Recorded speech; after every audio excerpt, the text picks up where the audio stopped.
eCapitol News Director Sean Ashley joins us with more on the court's ruling and what happens next at the state capitol. Sean, thanks for joining us. You're very welcome. Now, can we read anything into this ruling that this case will predict how the other cases will be decided? Well, it's always hard to do that. You never really know what direction the court is going to go.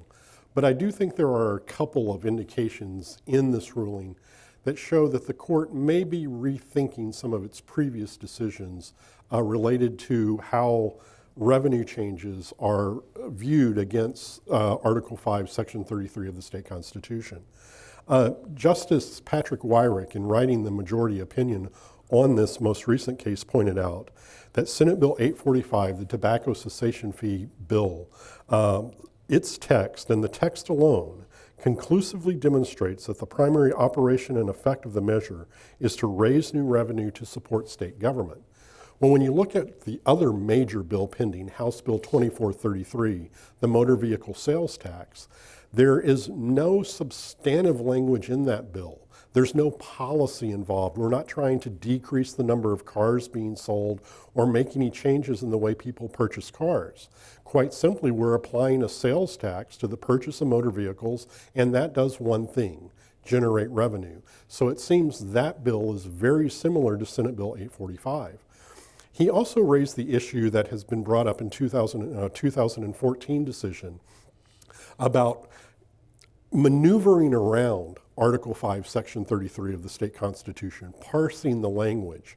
And that has allowed in the past for exemptions to tax measures to be eliminated. That's what House Bill 2433 does.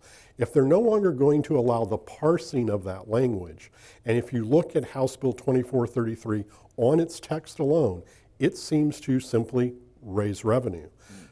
That's my opinion of their opinion. We'll have to wait and see what the court actually does. So what options are on the table now for the legislature? Well, Governor Mary Fallin made it very clear Thursday that she believes that a special session will be necessary to address this situation. By ruling this measure unconstitutional, $214 million of appropriated money was taken from the Department of Human Services, the Department of Mental Health and Substance Abuse Services, and the Oklahoma Health Care Authority. In the case of mental health, that's 25% of what they were appropriated, 10% of what the Department of Human Services received, and 7% of the appropriations to the Oklahoma Health Care Authority.